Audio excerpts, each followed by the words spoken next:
Israel और Hamas के बीच युद्ध के 1.5 महीने बाद युद्ध विराम जैसी स्थिति बन गई है। और अभी हाल ही में जो इजराइल की कैबिनेट है, केंद्रीय कैबिनेट, उसके द्वारा युद्ध विराम को लेकर के जो है प्रस्ताव को स्वीकृति दी गई है। तो एक बार आज समझने का प्रयास करेंगे कि युद्ध विराम में आखिर क्या क्या चीज़ें हुई हैं। देखिए, एक लंबे अंतराल से ये युद्ध चल रहा था, आप सभी को पता है। 7 अक्टूबर से ये युद्ध चल रहा था, 7 अक्टूबर 2023 से। तो अभी ऐसा नहीं है कि बहुत लंबे दिनों के लिए युद्ध आपका जो है युद्ध विराम की स्थिति बनी है। लगभग 4 से 5 दिनों के लिए युद्ध विराम की स्थिति है। और इसका मुख्य उद्देश्य यही है कि जो इजरायली बंधक हैं, जो हमास के पास हैं, और इजराइल में बहुत सारे फिलिस्तीनी बंधक हैं, तो इनको छोड़ने की बात की गई है और इस अवधि में युद्ध विराम की स्थिति बनाई गई है। इसमें बहुत बड़े स्तर पे अंतर्राष्ट्रीय दबाव भी था, जिसमें अमेरिका की बहुत अहम भूमिका थी। अमेरिका काफी लंबे समय से मिस्र और कतर दोनों के माध्यम से एक जो है एक लंबा गुप्त एक तरीके से इस कूटनीतिक जो है एक संबंधों को लेकर के एक बात चल रही थी, और इसमें मिस्र और कतर की भी काफी भूमिका है। तो अभी इजराइल राजी हुआ है जो है आपका युद्ध विराम के लिए, सीज फायर के लिए।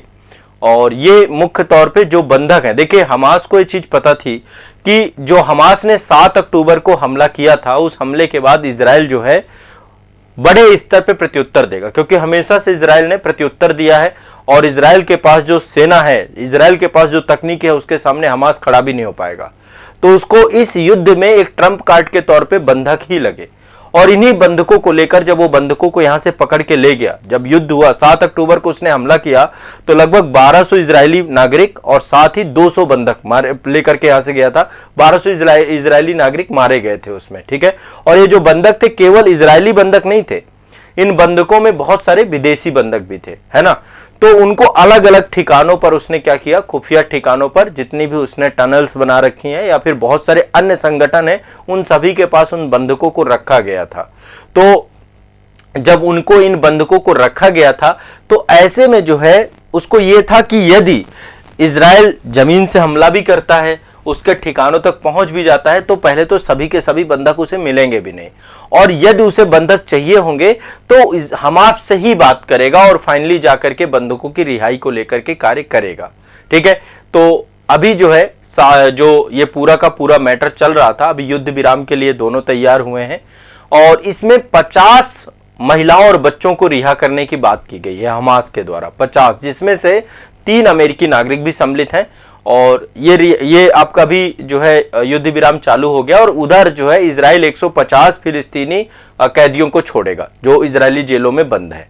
तो इस तरीके से अभी इजराइल ने 300 कैदियों की लिस्ट भी जारी की गई थी, उनमें से 150 उसके द्वारा छोड़ा जाएगा, ठीक है।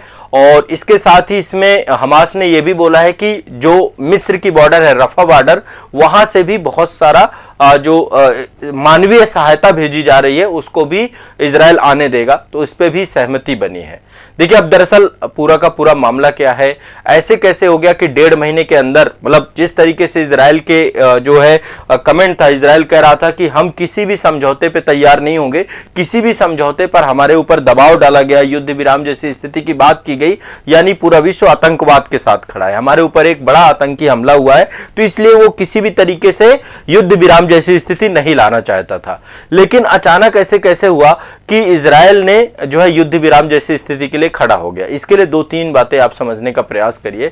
अभी देखो, हाल ही में जितने लोग पकड़े गए थे, 200 लोग पकड़े गए थे, उनमें से काफी लोगों को छोड़ा भी बीच में।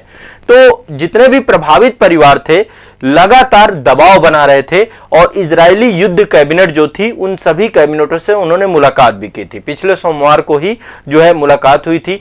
और एक उन्होंने आंदोलन भी चला रखा है, एक बड़ा अभियान चल रहा है इजराइल में, उन्हें घर लाओ करके, है ना। जो लोग हमास के पास बंधक बने हुए हैं, उन्हें घर लाओ करके एक बड़ा मूवमेंट चल रहा है। और साथ ही जो है जिस तरीके से इजराइल गजा पे हमला कर रहा है, हमास के लेकर के गजा के आम नागरिक मर रहे हैं, तो उससे मानवीय स्थिति भी दिन प्रतिदिन खराब हो रही है। अस्पतालों में हमले हो रहे हैं, सब पे हो रहे हैं। तो इसलिए इजराइल के ऊपर एक अंतर्राष्ट्रीय दबाव भी बढ़ रहा था, ठीक है। लगातार जो है मानवीय संकट की स्थिति जो बन रही थी, और इतनी बड़ी आबादी जो है वो विस्थापित हो रही थी। गाजा पट्टी में 23 लाख की आबादी में से 17 लाख लोग विस्थापित हो चुके हैं अभी इस समय। यह स्थिति है आपकी, अस्पतालों की स्थिति खराब हो चुकी है और लोग पूरी तरीके से खंडहर में तब्दील हो चुका है। बड़े बड़े जो गजा के जितने भी शहर हैं, गजा सिटी सेंटर, सब खत्म हो चुका है। तो ऐसी स्थिति में एक अंतरराष्ट्रीय दबाव था। अमेरिका, मिस्र, कतर, ये जितने भी देश थे लगातार इसी प्रयास में थे कि कैसे न कैसे करके सीज फायर हो जाए। ठीक है, तो अभी युद्ध विराम जैसी स्थिति बनी है, लेकिन अभी युद्ध समाप्त नहीं हुआ। किसी भी संगठन ने युद्ध समाप्त करने की बात नहीं की है। लेकिन एक चीज समझिएगा, हमास की सबसे बड़ी कूटनीतिक विजय यदि इसमें देखी जाए तो ये थी कि इजराइल अपने बंधकों को छुड़वा नहीं पाया। अंततोगत्वा जो वो चाहता था कि सीज फायर के माध्यम से इसको छुड़वाया जाएगा, क्योंकि सैन्य आक्रमण के माध्यम से उसने छुड़वा नहीं पाया। हमास की जीत, कूटनीतिक विजय ये है। और हमास इस अवधि को, जो ये सीज फायर का टाइम पीरियड मिला है, फिर से जो है एकजुट होने के लिए इस टाइम पीरियड को कर सकता है। मतलब इस समय अंतराल को फिर से संगठित होने के लिए कर सकता है। ठीक है, और हो सकता है कि इस युद्ध विराम को और आगे बढ़ाने के लिए बात करे वो इजरायली जेलों में जितने भी फिलिस्तीनी कैदी बंद हैं या उसके पास जो भी बंधक हैं, उन सभी के एवज में धीरे धीरे सीज फायर को और बढ़ाने की बात करे।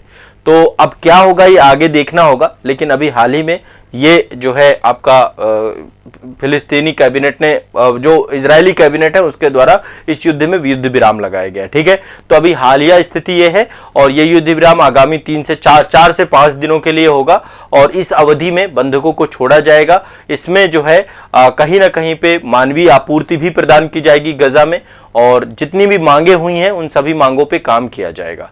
ठीक है, तो जो है ये पूरा का पूरा मामला है अभी हाल ही में।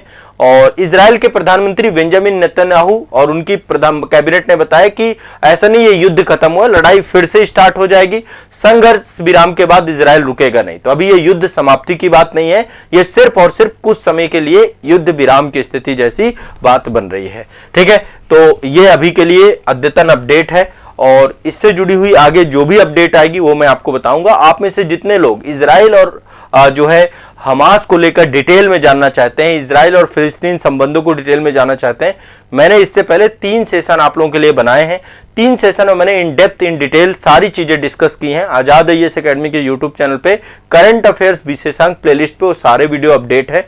एक बार आप पूरे मैटर को समझिए। मैंने शुरू से पूरी चीजें बताई हैं, कैसे ये मामला बढ़ा, कैसे ये चीजें हुई, और समय के साथ मैं आपको ये पूरा कंटेंट अपडेट करता रहूंगा। ठीक है, तो आप सभी लोग एक बार इससे पहले के वीडियो, उसमें मैंने भारत के रुख की बात भी की है बिल्कुल शुरुआत से, कि महात्मा गांधी से लेकर अब तक हमारी कैसे डिप्लोमेसी बदली है इजराइल और फिलिस्तीन को लेकर के, वर्तमान में मौजूदा हमारी जरूरतें क्या हैं, और भारत भी चाहता है कि कैसे भी करके युद्ध रुक जाए, बातचीत के मामले से मामले को सुधारा जाए और द्विराष्ट्र सिद्धांत की जो थ्योरी है उस पे जो है आगे वार्तालाप को आगे लेकर के जाया जाए, फिलिस्तीनी राज्य भी बने। इस दिशा में जो है पूरे विश्व के देश भी कार्यरत हैं, काम कर रहे हैं। लेकिन इजराइल अभी आक्रामक रवैये में, क्योंकि इस बार हमास ने जो शुरुआत की ना, वो एक बहुत बड़ी गलती थी हमास की, और इसी कारण से आज गजा की हालत ये है।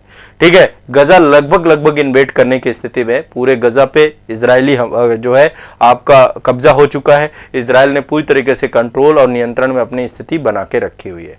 ठीक है, तो ये ध्यान रखिएगा, और आगे कोई भी अपडेट होती है वो हम क्लास में आने वाले समय पे डिस्कस करेंगे। चलिए।